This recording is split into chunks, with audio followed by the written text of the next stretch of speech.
बिस्मिल्लाहिर्रहमानिर्रहीम। लाखों करोड़ों दुरूदो सलाम नबी पाक सल्लल्लाहु अलैहि वसल्लम पर और उनकी आल पर। मैं हूँ कुलसूम हाशमी और आप हैं मेरी यूट्यूब फैमिली का हिस्सा। अल्लाह से दुआ है कि आप जहाँ कहीं भी हों खैर खैरियत से हों। अगर अभी तक आपने मेरे चैनल को सब्सक्राइब नहीं किया, चैनल को सब्सक्राइब करें, लाइक करें, कमेंट्स करें और बेल आइकन के बटन को प्रेस करें ताकि मेरी आने वाली हर नई खबर आप तक पहुंच सके। हर में मक्का से एक वीडियो सामने आती है, काबे का तवाफ करते हुए उस शख्स की हालत गैर हो जाती है। कोई कहता है जिन्नात का साया है, कोई कहता है ये ज़हनी मरीज है, लेकिन उस आदमी की जो हालत है वो काफ़ी देर तक ठीक नहीं होती। आसपास खड़े हुए जो लोग हैं मुख्तलिफ किस्म की हरकतें करते हैं जो कि उस वक़्त वहाँ पर मौजूद बाकी हज़ारों लोगों के लिए बहुत जानलेवा, बहुत नुकसान का बाइस हो सकती हैं। लिहाजा इस ब्लॉग में आप शुरू से एंड तक मेरे साथ रहिएगा। मैं आपको बताऊंगी कि ऐसी कौन सी हरकत है जो खाना काबा के अंदर करना मना है। इसके अलावा मैं आपको ये भी बताऊंगी कि एक पाकिस्तानी औरत जिसने कि इंडोनेशिया के लोगों की जब जेब काटी तो वहाँ के जो इंडोनेशिया के लोग हैं जो खाना काबा में मौजूद थे उन्होंने इस औरत के साथ क्या सलूक किया और इसके बाद उस औरत के साथ वहां की पुलिस ने क्या सलूक किया, इसके बारे में मैं अपने इस ब्लॉग में आपके साथ डिटेल के साथ शेयर करूंगी। लिहाजा शुरू से लेके एंड तक आपने इस ब्लॉग में मेरे साथ रहना है। नाज़रीन, ये मक्का और मदीना के नाम से इंस्टाग्राम पर एक चैनल बना हुआ है जिसने ये खबर जो है वो अपलोड की और ये खबर बहुत वायरल हुई। वायरल होने की वजह से बहुत से लोगों ने इसको देखा और बहुत से कमेंट्स इस पे पास किए, वो मैं आपके साथ शेयर करती हूँ। एक आदमी है जो कि जबकि खाना काबा का तवाफ कर रहा है और तवाफ करते करते उस आदमी की जो हालत है वो गैर हो जाती है। वो अजीब किस्म की आवाजें निकालना शुरू कर देता है जो कि बहुत खौफनाक और बहुत डरावनी है। आमतौर पे किसी ने कहा कि जी ज़हनी मरीज है, लेकिन ज़हनी मरीज जो है वो इस तरह की आवाज नहीं निकालता। बल्ला आलम उसके साथ क्या मामला था क्या नहीं था। जो उसके साथ लोग थे जो कि तवाफ कर रहे थे वो सब उसको पकड़ने की कोशिश करते हैं, लेकिन वो आपे से बाहर होना शुरू हो जाता है और इन लोगों से कंट्रोल नहीं होता। पास और भी बहुत सी खवातीन हैं और एक खवातीन क्या करती है कि उसके ऊपर पानी डालना, बोतल के साथ पानी डालना शुरू कर देती है जो कि नीचे फर्श पर फैल रहा है। जब पानी फैलना शुरू हो जाता है फर्श पर तो वहां पर जो मौजूद एक आदमी है वो उस औरत को मना करता है कि तुम इस तरह पानी मत फेंको, लिहाजा अपनी बोतल को बंद करो, हम इसको वैसे ही कंट्रोल करने की कोशिश करते हैं। काफी देर के बाद उस बंदे को कंट्रोल कर लिया जाता है, काबू कर लिया जाता है। उसके बाद उसकी जो हालत है वो ठीक हो जाती है। लेकिन यहाँ पर बात करने का ये मकसद है कि ये जो काम उस औरत ने वहां पर किया, पानी डालने वाला किया, उस पानी डालने से ये है कि हर में काबा में फिसलन पैदा हो जाती है। फिसलन पैदा होने से बहुत से लोग जो हैं वहां पर जो तवाफ कर रहे हैं अपनी ही रवानी में है, अपने ख्यालात में है, उनके अल्लाह से लो लगी हुई है, वो फिसल सकते हैं। और जब एक आदमी का पाँव फिसलता है वहां पर रश होता है तो बहुत से बाकी पीछे आने वाले लोगों के लिए परेशानी होती है, वो एक दूसरे के ऊपर गिरना शुरू हो जाते हैं। हाँ, अलबत्ता कांच टाइप की कोई चीज ऐसी है जो रास्ते में पड़ी है, आप उसको उठवा के किसी को रुकवा के बंद कर सकते हैं, लेकिन इस तरह पानी हरमे काबा में फेंकना दूसरों के लिए मुश्किल का बाइस बन जाता है। इसके अलावा बहुत से लोगों ने इस पे कमेंट्स किए कि हम ये बहुत गुनहगार हैं, पता नहीं इसका मामला अल्लाह के साथ क्या है। लेकिन ये बताना जरूरी है कि हर बंदे का मामला अल्लाह के साथ है। अल्लाह जो ताला वो नीयतों के हाल जानता है, उसको पता होता है कि अगले बंदे की क्या नीयत है।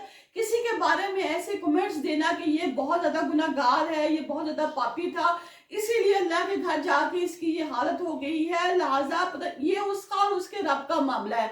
वो गफूर रहीम है, वो जब माफ करने पे आता है तो बहुत से गुनाहगारों के गुनाह माफ कर देता है जो कि बहुत ज्यादा गुनाहों में डूबे होते हैं। तो किसी के बारे में अपनी ये कमेंट्स देना, क्योंकि जब ये सोशल इंस्टाग्राम पे वीडियो वायरल हुई तो उसके नीचे लोगों ने इस किस्म के कमेंट देना शुरू कर दिए जो कि बहुत ज्यादा गलत हैं। और जो पता नहीं हम लोग भी कितने गुनाहगार हैं, वो अल्लाह ताला ही है जो हर किसी के ऐपों पर पर्दा डाल के रखता है। लिहाजा हरमे काबा में कोई भी ऐसा काम और किसी के बारे में ऐसे कमेंट, क्योंकि तबीयतें तो किसी की भी खराब हो सकती है ना। हम अल्लाह के घर जाते हैं तो हमारा काम अल्लाह ताला से लो लगाना होता है, लेकिन बहुत से लोग जो हैं अल्लाह से ताल्लुक जोड़ने के बावजूद वहां पर वीडियो बनाते हैं और वीडियो बना के अपलोड करते हैं, और बजाय इसके कि वो अल्लाह के घर जाते हैं इबादत करें, लेकिन वो मोबाइल और वीडियो के चक्करों में पड़े होते हैं। और ऐसी किसी भी वीडियो पर जो कि शेयर होती है जहां पे किसी की तबीयत खराब हो जाती है, क्योंकि किसी के बंदे की भी वहां पर तबीयत खराब हो सकती है, मौत किसी को भी आ सकती है। ये इंसान के तिब्बी मामलात हैं और ये अल्लाह के मामलात हैं जो अल्लाह ने अपने हाथ में रखे हुए हैं। बहुत से लोगों को अल्लाह ताला के घर में मौत भी आ जाती है, लिहाजा किसी भी ऐसी बात पर तबसरा करने से गुरेज करें। दूसरी खबर ना आज बहुत अहम खबर जो मैं आपको बता रही हूँ कि पाकिस्तान में जो है औरतें जो हैं, पहले तो मर्द हजरात थे, औरतें थी जो कि वहां जाकर भीख मांगते थे और भीख मांगने के बाद बहुत से लोगों ने इनके खिलाफ बहुत से एक्शन लिए, वीडियो बनाई। मेरी भी वीडियो एक इसमें देखेंगे आप जो मैंने भी वायरल की हुई थी कि जो एक आदमी है वो पैसे मांग रहा है और दूसरा आदमी जाकर उसके पास कहता है तुम कौन हो। उसने कहा मैं पाकिस्तानी हूँ। तो उसने कहा यहाँ पे क्या कर रहे हो, उम्रा करने आए हो। तो उसने कहा कि मैं यहाँ भीख मांग रहे हो, उठ जाओ यहाँ से और चलो अपने होटल में वापस चले जाओ। ऐसे ही वहां पर इंडोनेशिया फिलिपाइनी जो लोग हैं वो बहुत प्यार करने वाले, बहुत मोहब्बत करने वाले मशहूर हैं, वो बहुत सॉफ्ट लोग हैं।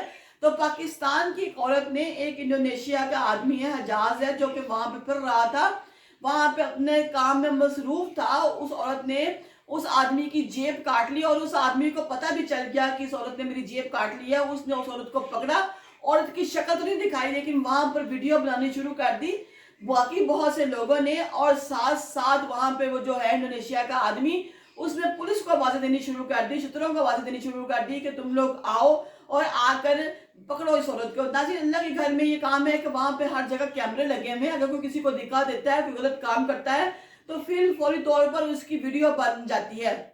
उस वक्त तो वहां पे पुलिस के कार पहुंचे ना पहुंचे, लेकिन ठीक थोड़ी देर के बाद, क्योंकि आने में टाइम लगता है ना, ठीक थोड़ी देर के बाद वहां पर वो बंदे पहुंच जाते हैं, पुलिस वाले कार पहुंच जाते हैं और जाके अगले बंदे को कहते हैं कि भी तुम इस तरह की हरकतें मत करो। ऐसे ही इस औरत ने वहां पर जेब काटने की कोशिश की।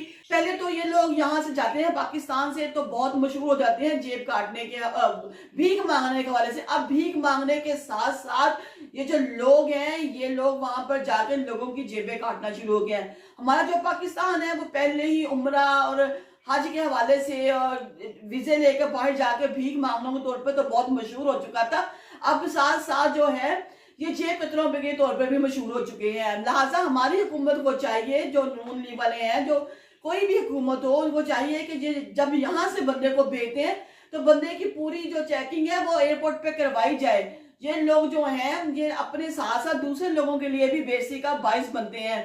अब जो लोग भी हज उम्रे पर जाते हैं सब लोग उनको शक की नजर से देखते हैं।